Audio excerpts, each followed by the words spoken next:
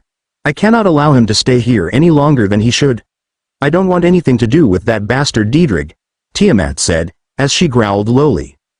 Reaching his hand out, Izuku had left it in the air in front of Tiamat's snout as the dragon looked at it, sniffed before placing her snout on the boy's palm. It was something the two had done the last time he was here when he was searching for either a new peerage mate or a familiar of his own. It's all right. Issei won't be here long. He's just going to see if he can find himself a familiar. He will be gone soon. You're safe, Diedrich isn't here anymore. Izuku said, surprisingly calming the 10 times larger animal. As soon as Tiamat had calmed down enough, she stared at the young boy as she smiled as she transformed into her hybrid form. She was a very curvaceous woman wearing a long blue dress made of her own scales, her blue eyes looking as electric as All Might's, but wielding much more power than the man himself. You seem to be down in your own spirits. Can you inform me of what happened? Tiamat asked, as she stared at Izuku. She had now pulled him into a hug where his face was in her chest. She knew that this position for the boy was not ideal, but she wanted to make him as calm as possible by having him listen to her heartbeat. Her plan was working as his trembling had stopped as he started talking about what had happened that week. She was incredibly angered by how his bully had come demanding that he become something he informed the boy many times over that he couldn't. Being hypocritical of the boy was very unheroic. It was here that the two heard movement outside of the cave as Tiamat noticed the distinct smell that Izuku left whenever he held his evil pieces on hand with the new presents. I see that you have a new rook. What else has happened? Tiamat asked, as Izuku allowed Elizabetta to talk about everything. It wouldn't be until later on in the evening that Tiamat would allow the two to go. But Tiamat had looked at Izuku much closer than usual this time. If he can get me to stop being angry just with his presence alone, he might have a lineage of dragon tamers that were a part of his heritage. Tiamat thought before watching the boy and Elizabetta leave. Green and Black Devil 9 Chapter Summary. Izuku talks to Satoji about Tiamat's problems with Issei's presence. Something that Rias and Elizabetta had took great interest in. Mickey makes a discovery about Izuku's favorite meal. Izuku has a talk with Grafia about his peerage and other things. Once the two returned back to where Rias and her peerage awaited them, Satoji had saw them arriving at the rendezvous point as he ran over to them. I see that nothing seemed to happen. What was wrong with Tiamat? The familiar master questioned. She was really moody, wanted to have the Red Dragon Emperor to leave her forest. Izuku said, as the man cursed silently. Alright, now that you all got your own familiars, it's time for you all to leave, before we piss off Tiamat even more than we thought. The familiar master said, as Rias took that as their key to leave. Creating the magic circle to teleport away from the familiar forest, they reappeared in the orc as they all sighed in relief. Izuku. How did you know Tiamat-sama? She seemed incredibly curious about you as well as how calming your aura was towards her own chaotic one. Elizabetta said, as Izuku thought back to the last time he had seen Tiamat, which presented an image of her growling lovingly at him and surrounded him with her titanic body, and Izuku shivered slightly. I don't want to talk about it, Izuku said, as he shuddered in appreciation. Once Izuku and Elizabetta had left the building, Issei and the rest of Rias' peerage had made plans to do devil work so that they could increase Issei's magical power as a devil. Izuku wouldn't get home until late at night as he saw Miki Hyoudou and Goru Hyoudou sitting on the couch watching a show. As he entered the kitchen, both parents had looked over and heard some cluttering and moved to figure out who was out during this part of the night. As soon as they turned on the light, they found Izuku standing in front of the oven frozen as he looked at them as if he was a deer in the headlights of a car. What are you doing, young man? Miki asked, a mirthful smile on her face. I'm making a snack, Izuku asked, as both parents stared at him as well as the snack he was making. I didn't know that Katsudon was a snack for you, Goru said, coyly as Izuku blushed in embarrassment. Don't worry, little man, we won't get you in trouble for making something you love. Just make sure to make enough for everyone, alright? Miki asked, as Izuku blushed and nodded. Once the parents of Issei had left, Izuku let out a breath of air as he focused on making his dinner, snack. It wouldn't be until around midnight that the snack was finished as well as Issei returning from club activities as he animatedly talked about them.